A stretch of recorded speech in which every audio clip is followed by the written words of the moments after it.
สบายดีทุกคนมาเฮ็ดกวนบางนัดกินนำกันพี่น้องมื้อนี้ได้บางนัดมา2หน่วยไปตลาดมาก็เลยว่ามาปาดเปลือกบางนัดนี่ออกก่อนบางนัดนี่ข่อยเลือกมานี่ก็แบบว่าบ่เอาให้แบบว่าดิบหลายหั้นนะทุกคนเพื่อว่าเฮาจึงบ่ได้ใส่น้ำตาลหลายให้ออกรสชาติหวานบางนัดนี่ปาดเปลือกบางนัดออกดีๆแล้วเฮาก็มาปาดเอาตาเอาหยังดำๆนี่ออกพี่น้องอันนี้ตาบางนัดปาดออกมันจึงบ่แข็งหั้นนะทุกคน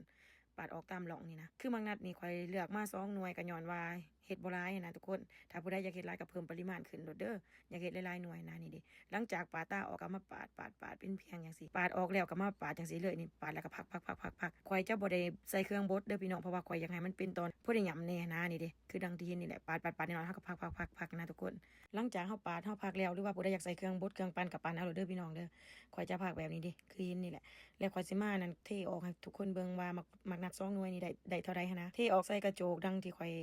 อันพองแป้งพองหยังแต่ละเทื่อนะทุกคนเทออกมาได้พอดี 1,000 กรัมเด้อคือสิแม่นประมาณ1กิโลนี่แหละข่อยพองให้ทุกคนเบิ่งย้อนว่าอยากให้ฮู้ว่าได้เท่าใดหันนะพองให้เบิ่งแล้วหลังจากนั้นข่อยจะเทลงใส่หม้อเลยแล้วข่อยก็จะมาปรุงรสชาติด้วยเกลือนี่ข่อยใส่อยู่1บวงกาแฟเด้อแล้วก็แม่นน้ำตาลนี่ข่อยใส่แม่นน้ำตาลมะพร้าวหรือว่าน้ำตาลปี๊บนะทุกคนหรือว่าผู้ใดมีน้ำตาลอ้อยก็ใส่น้ำตาลอ้อยเด้อข่อยใส่อยู่1 คัพเด้อเป็นหยังจึงใส่น้ำตาลอ้อยหรือว่าน้ำตาลปี๊บมันจึงเฮ็ดให้กวนบางนั้นเฮามันบ่แข็งนะพี่น้องนี่เด้น้ำตาลที่ข่อยเอามาใส่เป็นน้ำตาลแบบนี้เด้อทุกคนถ้าผู้เจ้าอยากใส่น้ำตาลอันนั้นทรายแดงก็ได้เด้อพี่น้องเด้อแต่ว่าถ้าใส่น้ำตาลทรายขาวนี่มันสิแข็งกว่านะมันจะแข็งกว่าน้ำตาลสุ่มที่ข่อยเว้ามาเพราะว่ามันจึงบ่แข็งนะทุกคนใส่น้ำตาลที่ข่อยเว้ามาจึงเฮ็ดให้เนื้อบางนั้นเฮามันบ่แข็งเกินไปว่าซั่นซะหลังจากนั้นก็มาเปิดไฟใส่อันน่ะไฟขนาดกลางหรือว่าแห้งกว่ากลางอีกจักน้อยนึงคอยต้มเคี่ยวไป